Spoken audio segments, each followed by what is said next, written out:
বিগত ১ মার্চ ২০২৪ সালে সিভিল সার্জনের কার্যালয় কুমিল্লা কর্তৃক অনুষ্ঠিত স্বাস্থ্য সহকারী পদের নিয়োগ পরীক্ষার সম্পূর্ণ প্রশ্নটি আজকে আমরা সলিউশন করব। আশা করি সবাই ভিডিওটি প্রথম থেকে শেষ পর্যন্ত ধারাবাহিকভাবে দেখবেন। পরীক্ষার পূর্ণমান ছিল ৮০ এবং সময় ছিল ৯০ মিনিট।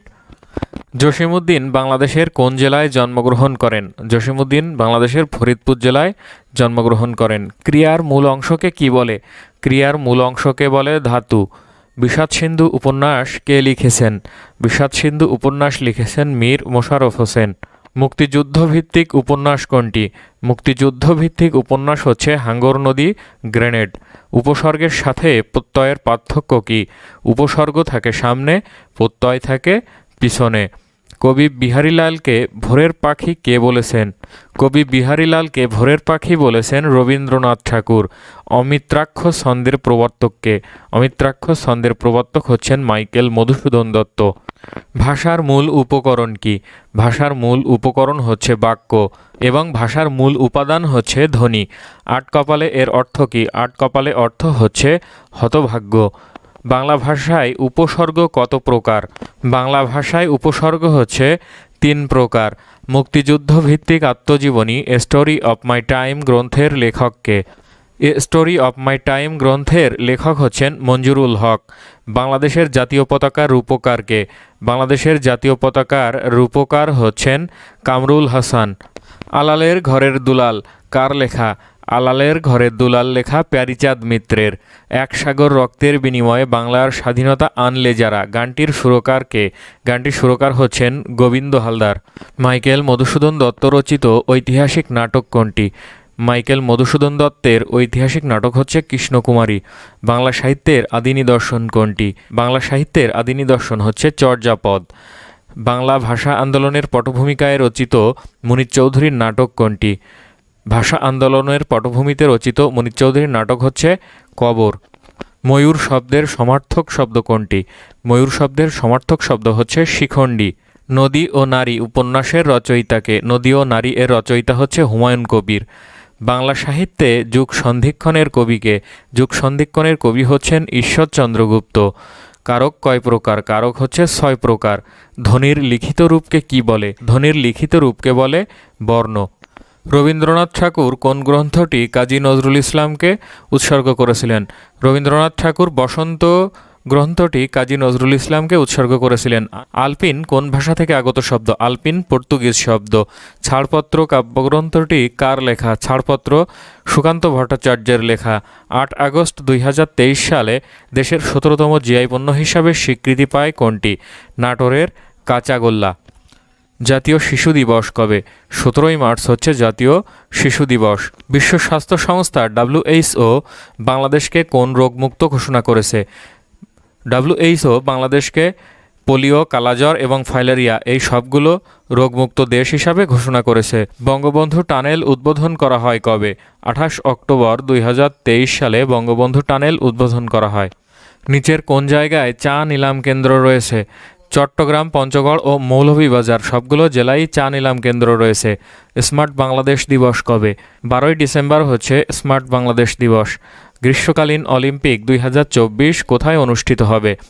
গ্রীষ্মকালীন অলিম্পিক ২০২৪ ফ্রান্সের প্যারিসে অনুষ্ঠিত হবে। ২০২৬ সালে ফুটবল বিশ্বকাপ আয়োজন করবে যুক্তরাষ্ট্র, কানাডা এবং মেক্সিকো।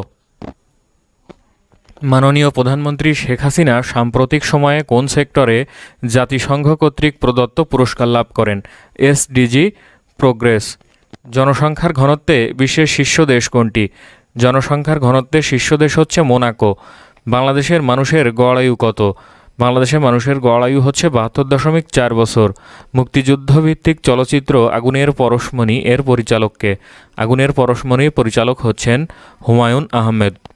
প্রথম কোন দেশ করোনা ভাইরাসের টিকা আবিষ্কার করে?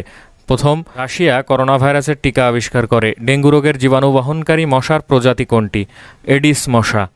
EPI বা এক্সপ্যান্ডেড প্রোগ্রাম অন ইমিউনাইজেশন প্রোগ্রামে কতটি রোগের বিরুদ্ধে টিকা দেওয়া হয়?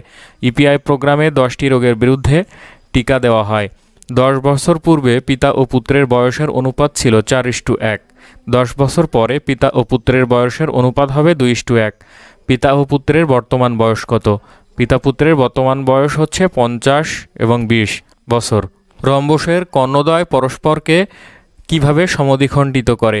রম্বসের কর্ণদ্বয় পরস্পরকে সমকোণে সমদ্বিখণ্ডিত করে।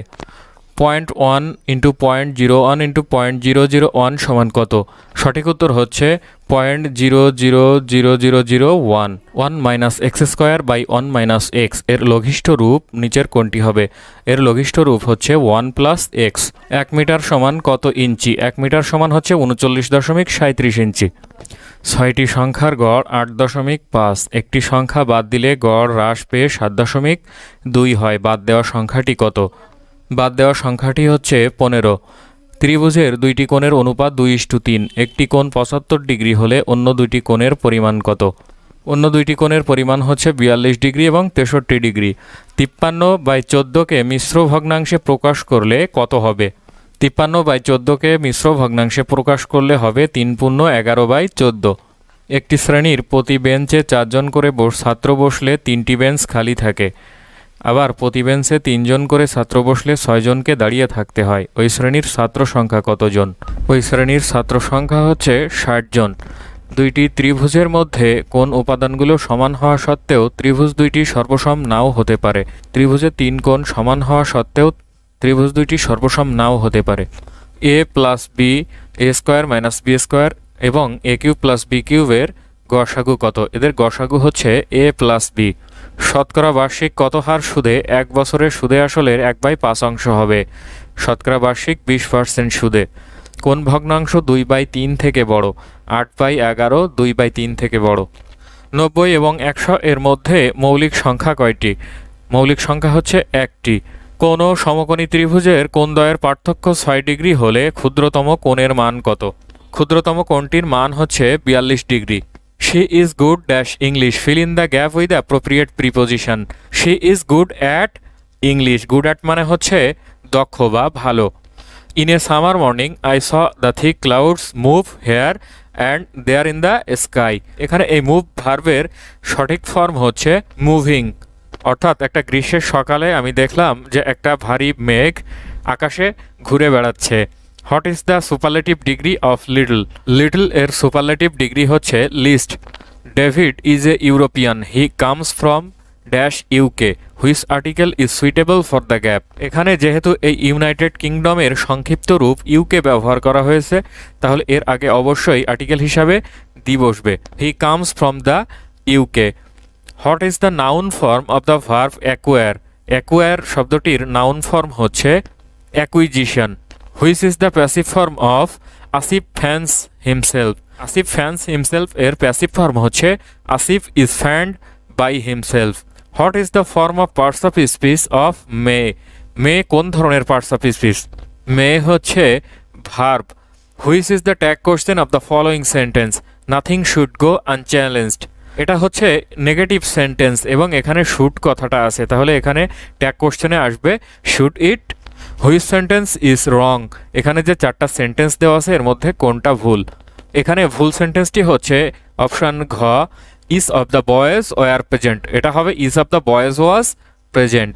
Black and white means written বা লিখিতভাবে। The word verdict, verdict means judgement. Which spelling is correct? এখানে কোনো শব্দের বানানই সঠিক নয়, তাহলে সঠিক উত্তর হচ্ছে ঘ, none. Which is the antonym of dislike? Dislike শব্দের বিপরীত শব্দ কোনটি? ডিসলাইক শব্দের বিপরীত শব্দ হচ্ছে fascination. One who is a specialist in heart disease is called, অর্থাৎ হৃদরোগ বিশেষজ্ঞকে কি বলা হয়? হৃদরোগ বা হার্ট স্পেশালিস্টকে বলা হয় cardiologist. Hold water means bear examination. How many types of parts of speech are there? কত ধরনের পার্টস অফ স্পিচ আছে? There are 8 types of parts of speech. Blue blood means noble birth. Which is plural? এখানে news, analysis, physics সবগুলোই singular, তাহলে এখানে plural হচ্ছে oxen.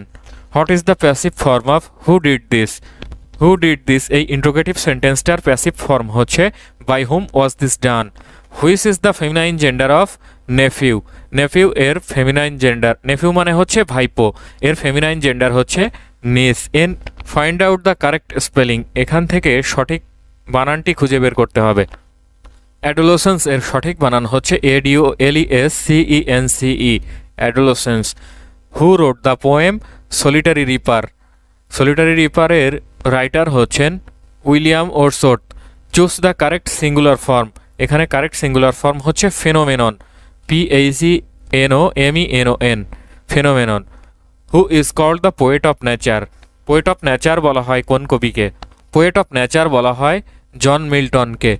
এই ছিল কুমিল্লা সিভিল সার্জনের কার্যালয় কর্তৃক আয়োজিত স্বাস্থ্য সহকারী পদের নিয়োগ পরীক্ষার প্রশ্ন সমাধান।